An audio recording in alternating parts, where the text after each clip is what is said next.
গতকালকে সিলেটে ভাটি বাংলার একটি দুর্গাপূজা অনুষ্ঠানে গিয়ে আমি একটি ভিডিও বক্তব্য দিয়েছিলাম। আমরা একই মুদ্রার এপার এবং ওপার, এইটাই হলো একদিকে রোজা আরেকদিকে হলো পূজা।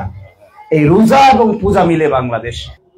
এই বিষয়ে অনেকেই ফেসবুকে কথা বলছেন, তাই আমি আপনাদেরকে একটি স্পষ্টীকরণ করার জন্যই বলছি। আপনারা দেখবেন যে আমি যে প্রেক্ষাপটে বলেছি সেই প্রেক্ষাপটটা হলো যে মোরা এক বৃন্তে দুটি কুসুম, হিন্দু মুসলমান, মুসলিম তার নয়নমণি, হিন্দু তাহার প্রাণ। এটি বিদ্রোহী কবি কাজী নজরুল ইসলামের একটি কবিতার উদ্ধৃতি। এবং বাংলাদেশে হিন্দু মুসলমান মিলেই বাংলাদেশ। এটাই মূলত বাংলাদেশ হলো বৃন্ত, তার কুসুম হিন্দু, তার কুসুম মুসলমান, এটি বোঝানো হয়েছে এখানে। তার সাথে সাথে একই মুদ্রার এপিঠ এবং অপিঠ, অর্থাৎ বাংলাদেশ যদি একটা মুদ্রা হয় তাহলে এই মুদ্রায় মুসলমানরা বসবাস করেন, তারা রোজা পালন করেন, হিন্দুরা বসবাস করেন, তারা পূজা পালন করেন। এটি একটির সাথে আরেকটি মেলানোর বিষয় না, এটি যে যার ধর্ম সেটি পালন করবে।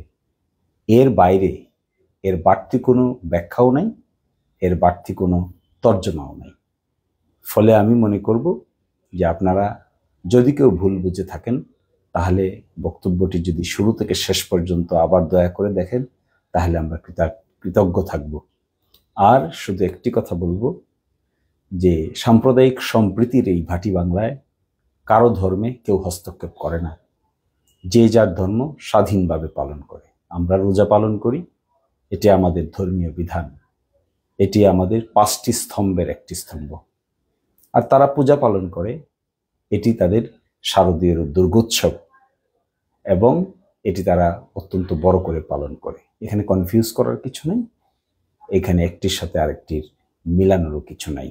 উপমা ব্যবহার করার জন্যই এক বৃন্তে দুটি কুসুমের কথা বলা হয়েছে, একই মুদ্রার এপিঠ ওপিঠের কথা বলা হয়েছে। আর এই মুদ্রার নাম হলো বাংলাদেশ। এখানে সকল ধর্মের মানুষই বসবাস করে, বসবাস করছে, বসবাস করবে মিলেমিশে। আর ভাটি বাংলা তার জ্বলজ্জন্ত উদাহরণ। আশা করি এই বিষয়টি এখানে সকলেই ইতি টানবেন। ধন্যবাদ সবাইকে।